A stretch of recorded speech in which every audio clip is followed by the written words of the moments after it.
परमेश्वराने मला सांगितल्याप्रमाणे आजचा दिवस कुटुंब आशीर्वाद म्हटलं. कुटुंब आशीर्वाद. तुम्हाला एकट्यालाच नाही आशीर्वाद, कुटुंब आशीर्वाद. आज अनेक कुटुंब आहे ना बांधून घेत नाही, व्यवस्थित बांधून घेतलं तर आहे ना देवाचा आशीर्वादामध्ये राहतात. पण आपण पहिलं आहे ना आपलं लक्ष, आपलं विचार आहे ना कुटुंबाकडे राहायला पाहिजे. कुटुंबासाठी ना प्रार्थना करायला पाहिजे. जेव्हा कुटुंबासाठी प्रार्थना करतात, जेव्हा तुमचं लक्ष कुटुंबावर राहतात ना, तेव्हा तुमचं कुटुंब येशू ख्रिस्त नावामध्ये आशीर्वादित होत असतं. हालेलुया. मग तुम्ही कुटुंबासाठी प्रार्थना नाही केलं, तुम्ही कुटुंबासाठी ना परमेश्वरासमोर विनंती नाही केलं, तुम्ही कुटुंबासाठी उपवासच केला नाही, फक्त तुम्ही ना कुटुंबात निराश होऊन भांडणच करत राहिलं तर आहे ना असं किती दिवस राहू शकतं कुटुंब? नेहमी राहू शकतं. काही काही कुटुंबामध्ये पाहतो आपण निराश, भांडणं, एकमेकांमध्ये असमाधान असंच राहतं. परमेश्वर म्हटलं कुटुंबात आहे ना येशू ख्रिस्ताच्या नावामध्ये आशीर्वाद राहिलं पाहिजे. हालेलुया. कुटुंबाकडे तुम्ही ना पहिला सर्वात लक्ष तुमचं ना कुटुंबाकडे राहायला पाहिजे. तुम्ही कुटुंबासाठी आहे ना देवासमोर आहे ना विनंती करा. जेव्हा तुम्ही कुटुंबासाठी तुम्ही प्रार्थना करणार, तेव्हा तुमची प्रार्थना ऐकून परमेश्वरांनी तुमच्या कुटुंबाला आशीर्वादित करत असतात. बायको नवऱ्यासाठी प्रार्थना करू शकतो, देवासमोर प्रार्थना करू शकतात. रोज एक दिवशी आहे ना म्हणजे नवरा बायकोनी ना छान त्यांनी ना कुटुंबामध्ये राहत असताना ना बायको प्रार्थना करणारा होतं, पत्नी काय करत होतं? प्रार्थना करत होतं. पत्नी ना रोज प्रार्थना करायचं आणि नवरा कामाला जात असताना ना परमेश्वराच्या कृपेच्या द्वारे रोज कामाला जात असताना ना नवऱ्याला रोज आहे ना की प्रार्थना करायचं त्यांनी की बाहेर जाताना त्याने समोर बोलवून घेऊन त्यांच्या डोक्यावर हात ठेवून आहे ना प्रार्थना करून आहे ना बाहेर पाठवत होतं. एक दिवस ना त्या व्यक्तीच्या जीवनात घटना घडलं की ना तिथं रोडवर जाताना ना असं की एक बस आहे ना त्याच्या गाडीला, टू व्हीलरला ना धडक मारल्यामुळे ना ते सर्व गाडी खराब झालं, पूर्ण गाडी खराब झालं.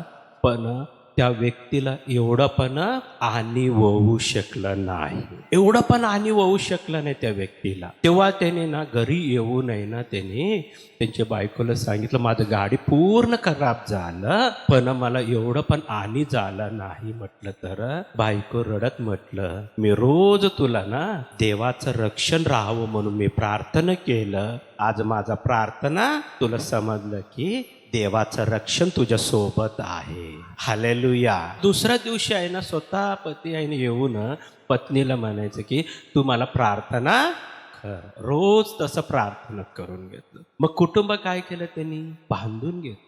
आपण आहे ना त्यांच्यासोबत आहे ना भांडणं करणं, त्यांच्यावर निराश होणं, त्यांनी ना मला सहकार्य करत नाही म्हणून बोलणं, शब्दाला शब्द बोलण्यामध्ये आहे ना आपला समय व्यर्थ न करता कुटुंबात आहे ना प्रत्येक व्यक्तीने एकमेकांसाठी ना प्रार्थना करायला पाहिजे. जेव्हा एकमेकांसाठी प्रार्थना करतो आपण त्या प्रार्थनेचे द्वारे कुटुंब आशीर्वादामध्ये बदल होत असतात. हालेलुया. कुटुंबात आहे ना एकमेकांमध्ये आहे ना जेव्हा आपण आहे ना प्रार्थना करतो तेव्हा कुटुंबात आहे ना आशीर्वादित होत असतात, रक्षण मिळतं. म्हणून तुमची प्रार्थना आहे ना कुटुंबामध्ये आहे ना शांती मिळू शकतं. तुमची प्रार्थनेच्या द्वारे कुटुंबात असलेल्या सर्वांना ना रक्षण मिळू शकतं. तुमच्या प्रार्थनेच्या द्वारे कुटुंबामध्ये असलेल्या सर्वच जण आहे ना देवाचा कृपा प्राप्त करत असतात. म्हणून तुम्ही कुटुंबात असलेल्या व्यक्तीवर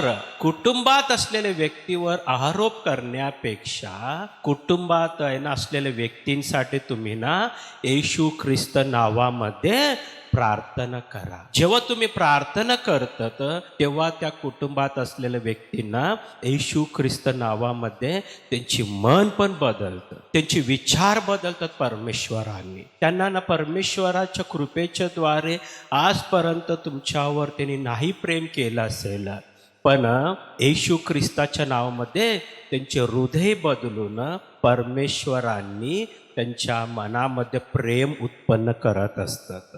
हालेलुया. म्हणून परमेश्वराच्या कृपेच्या द्वारे तुम्ही जेव्हा प्रार्थना करतात तेव्हा देवाचे वचन पाहत असताना स्तोत्र संहिता 34 आणि 10 मध्ये जेव्हा पाहतो आपण, तरुण सिंहही वान पडते व त्याची उपासमार होते, पण परमेश्वराला शरण जाणाऱ्यास कोणत्याही चांगल्या वस्तूची वान पडत नाही. हालेलुया. परमेश्वराची वचन आहे ना आपल्याला स्पष्ट शिकवतात की ना आपल्याला तरुण सिंहासही वान पडते. म्हणजे तरुण सिंह आहे समजा, त्याला पण आहे ना आज शिकारी केलं तर त्याचं पोट भरतं, नाही केलं तर त्या दिवशी त्याची उपासमार होऊ शकतं तरुण सिंहाला पण. म्हणून परमेश्वराने म्हटल्याप्रमाणे तरुण सिंहही वान पडते व त्याची उपासमार होते म्हटलं परमेश्वराने. म्हणजे देवाचं वचन आहे ना आपल्याला स्पष्ट शिकवतात की आपल्याला की जेव्हा तरुण सिंह ना आज शिकारी केलं, त्याचं पूर्ण पोट भरलं, बस आज समाधान. पण उद्या नाही मिळालं त्याला शिकारी, कुठलाही पण प्राणी त्याच्या तोंडात नाही मिळालं, मग तेव्हा त्या दिवशी त्यांनी काय करावं लागतं तर उपासमार होऊ शकतात. हालेलुया. पण इथं परमेश्वराची वचन म्हणतात, पण परमेश्वराला शरण जाणारास कोणत्याही चांगल्या वस्तूची वान पडत नाही. कोणत्याही चांगल्या वस्तूची वान पडत नाही. म्हणजे त्यांना कुठल्याही गोष्टीला कमी होणार नाही. कोणाला म्हटलं? परमेश्वराला शरण जाणाऱ्यांना. म्हणजे जेव्हा ज्या व्यक्ती परमेश्वरासमोर प्रार्थना करतात, ज्या व्यक्ती परमेश्वरावर विश्वास ठेवतात, ज्या व्यक्ती परमेश्वराकडे येतात ना, त्यांना कुठल्याही गोष्टीची ना कमी होणार नाही. हालेलुया. म्हणून तुम्ही जेव्हा ना प्रार्थना करतात परमेश्वरासमोर आणि जेव्हा परमेश्वरावर तुम्ही विश्वास ठेवतात आणि परमेश्वराकडे तुम्ही आल्यावर तुमच्या कुटुंबासाठी तुम्ही काही पण प्रार्थना केलं, परमेश्वर म्हणतात तुमच्या कुटुंबात कुठल्याही गोष्टीची कमी राहणार नाही. हालेलुया. कुठलाही विषय तुमच्या कुटुंबामध्ये कमी राहणार नाही, कारण मी तुमचं कुटुंब येशू ख्रिस्त नावामध्ये आशीर्वादित करणार आहे. हालेलुया. येशू ख्रिस्त नावामध्ये तुम्हाला आशीर्वादित करणार. म्हणून इथं परमेश्वराने म्हटल्याप्रमाणे की तरुण सिंहानं पण आहे ना उपासमार होतात, पण जेव्हा देवामध्ये राहतात, परमेश्वरामध्ये राहतात, परमेश्वराला प्रार्थना करतात, परमेश्वराची वचन ऐकतात आणि परमेश्वराच्या मंदिराला ना जाणारा ना व्यक्तींना कुठल्याही विषयामध्ये तुम्हाला तुमच्या कुटुंबात कमी राहणार नाही. तुम्ही जेव्हा विश्वासाने प्रार्थना केलं, परमेश्वर म्हणतात तुमच्या विश्वासाच्या प्रार्थनेच्या द्वारे मी तुमच्या जीवनात आशीर्वादितच करणार आहे. हालेलुया. म्हणून परमेश्वराने म्हटलं मी तुम्हाला आशीर्वादित करणार, मी तुमचं कुटुंब आशीर्वाद. मग आपण कुठं कमी झालो? आपण फक्त परमेश्वरावर विश्वास ठेवण्यामध्ये कमी आहे. आपण परमेश्वराला प्रार्थना करण्यामध्ये आपण कमी आहे. आपण प्रार्थना न करता, त्याच्यावर विश्वास न ठेवता आपण आहे ना आपलं जीवन तसं चालवलं तर आहे ना आपल्या घरात कमीच दिसतं सर्व गोष्टी. म्हणून परमेश्वराला शरण जाणाऱ्यास म्हटलं. हालेलुया. ज्या व्यक्ती परमेश्वरासमोर आहे ना विनंती करत असतात, त्यांचे कुटुंब येशू ख्रिस्त नावामध्ये आशीर्वादित होत असतात. हालेलुया. स्तोत्र संहिता 23 अध्यायामध्ये जेव्हा पाहतो आपण, पहिला वचन, परमेश्वर माझा मेंढपाळ आहे, मला काही उणे पडणार नाही. परमेश्वर माझा मेंढपाळ आहे, मला काही पण उणे पडणार नाही. म्हणजे मला काही पण कमी होणार नाही. मला काय कमी आहे? मला, कारण की माझं मेंढपाळ कोण आहे? परमेश्वर. माझं मेंढपाळ परमेश्वर, माझा देव प्रभू येशू ख्रिस्त.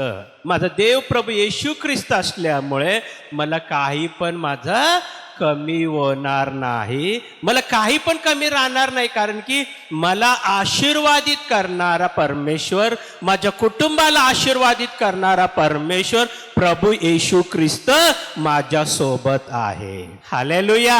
आपण प्रार्थना केल्यावर परमेश्वराची ना सर्व आशीर्वाद आपल्या जीवनात मिळत असतात. तुमच्या कुटुंबात काही कमी करणार परमेश्वरांनी? काही पण कमी करणार नाही. पण कुटुंबाकडं लक्ष राहणं आपलं काम. कुटुंबासाठी प्रार्थना करणं आपलं काम आहे. आपण कुटुंबासाठी प्रार्थना करायला पाहिजे. माझं कुटुंब संकटात आहे म्हणलं तर आहे ना, आपण प्रार्थना करेन. आपण समस्येमध्ये आहे म्हणलं तर प्रार्थना करत नाही. आपण प्रार्थना केल्यावर परमेश्वराने आपल्या प्रार्थनेच्या द्वारे एक एक काम आहे ना करत करत समृद्धीमध्ये बदलणार आहे. हालेलुया. कुटुंब आशीर्वादामध्ये बदलणार आहे. जीसस क्राइस्ट फॉर ऑल चर्चला येणारा प्रत्येक कुटुंबाला परमेश्वराने आशीर्वादितच करत असतं, आशीर्वादितच करत आहे. तुम्ही या देवाच्या मंदिरात येणारा प्रत्येक कुटुंबाला येशू ख्रिस्ताच्या नावामध्ये तुम्हाला ना आशीर्वादच मिळत आहे. हालेलुया.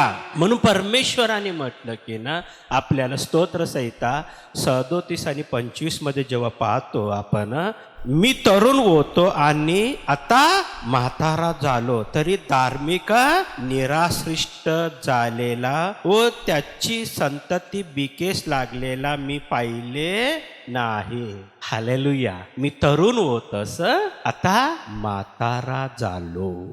हालेलुया. परमेश्वराचे वचन काय सांगतात आपल्याला इथं? मी तरुण होतो आणि आता म्हातारा झालो. मी तरुण होतो, आता म्हातारा झालो, तरी धार्मिक निराश्रिष्ट झालेला व त्याची संतती बिकेस लागलेला मी पाहिले नाही. याची अर्थ काय होतं? तर जेव्हा मी तरुण होतो, मी वाढत वाढत आता म्हातारा झाला, पण नीतिमान लोक आणि त्यांची संतान आहे ना कधी पण आहे ना दरिद्र झालेला मी पाहिलं नाही म्हटलं. हालेलुया. इथं स्पष्ट शिकवलं की त्यांनी बिकेस लागलेला, म्हणजे बिकेस म्हणजे अर्थ काय होतं त्याच्याने, की मी कधी पण आहे ना दरिद्र झालेला पाहिलं नाही. कशाला पाहिलं नाही त्यांनी? कारण त्यांची कुटुंब नीतिमान. नीतिमान कोण? जो कोणी देवावर विश्वास ठेवतो त्यांनी नीतिमान. अब्रामाने देवावर विश्वास ठेवला, नीतिमान झाला.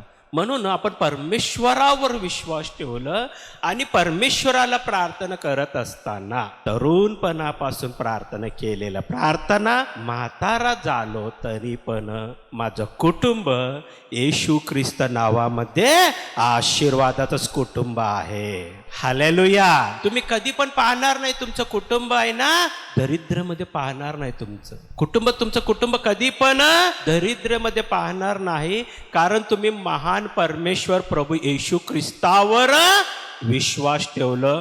तुमच्या समोर आहे ना तुमचं लेकरांना ना येशू ख्रिस्ताच्या नावामध्ये आशीर्वादामध्ये तुम्ही पाहणार आहे, पण त्यांना दरिद्रमध्ये कधी पाहणार नाही. हालेलुया.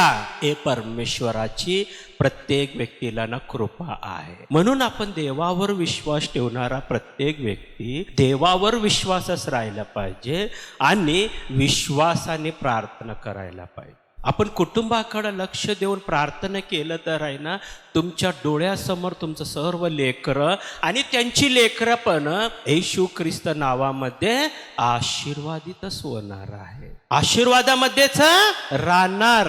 पण कधीही त्यांनी ना तुमच्या डोळ्यासमोर दरिद्रमध्ये दिसणार नाही. तुम्ही प्रार्थना केल्यावर ते सर्व आशीर्वाद आहे ना तुमच्या कुटुंबामध्ये राहणार. तुमच्या विश्वासाच्या द्वारे तुमच्या कुटुंबात आशीर्वादच राहणार आहे. म्हणून परमेश्वराने म्हटलं, योहानाचे 3 पत्र 1 अध्याय आणि 2 वचन, प्रिय बंधू, जसा तुझा आत्मा स्तुतीत आहे तसे तुला सर्व गोष्टीत स्तुतीत व आरोग्य असावे अशी मी प्रार्थना करतो. हालेलुया.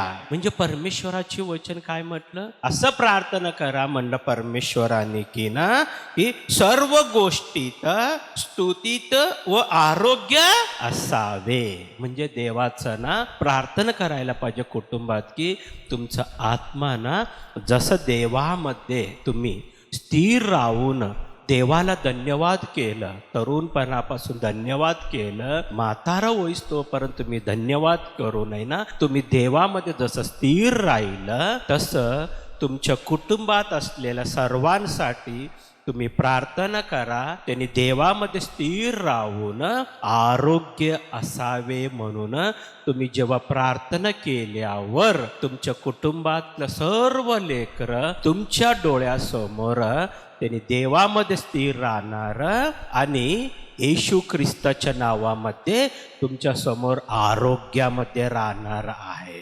हालेलुया. परमेश्वराच्या कृपेच्या द्वारे जेव्हा देवाचं वचन आपण पाहत असताना योहान शुभवर्तमान 6:35 वचन, येशूने त्यास म्हटले, जीवनाची भाकर मी आहे, जो मजकडे येतो त्याला भूक लागणार नाही. जीवनाची भाकर मीच आहे, जो मजकडे येतो मग त्यांना सर्व आशीर्वादच मिळणार. परमेश्वराकडे येणारा प्रत्येक व्यक्तीला आशीर्वादितच राहणार आहे, पण कुठल्याही विषयामध्ये कमी राहणार नाही.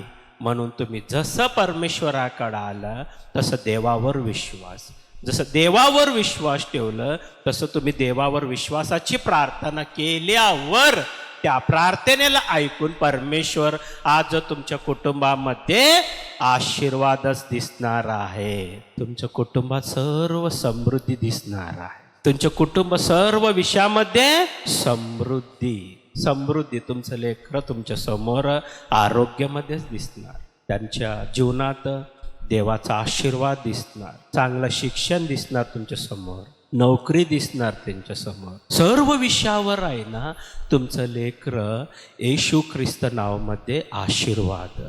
म्हणून कुटुंबाकडे आहे ना आपलं सर्व विषयामध्ये लक्ष देऊन जेव्हा आपण कुटुंबासाठी प्रार्थना करतो, परमेश्वराकडून मिळणारा सर्व आशीर्वाद समृद्धी तुमच्या जीवनात राहणार आहे. म्हणून परमेश्वर आजचा दिवस तुमच्या कुटुंबाला आशीर्वादित करावं म्हणून परमेश्वराची आशा असल्यामुळे तुम्ही सर्वजण गुडघ्यावर थांबलं तर मी तुमच्यासाठी प्रार्थना करणार. पवित्र सेनाधीश परमेश्वर येशू बाप्पा, मी तुला धन्यवाद करतो. तुला महिमाने गौरव करत असताना तुझे लेकरं बाप्पा प्रत्येक कुटुंबाला येशू ख्रिस्ताच्या नावामध्ये आशीर्वाद कर. आशीर्वाद दिसण्यासाठी तू सहाय्य कर. प्रत्येक कुटुंब आशीर्वादामध्ये राहण्यासाठी तू सहाय्य कर.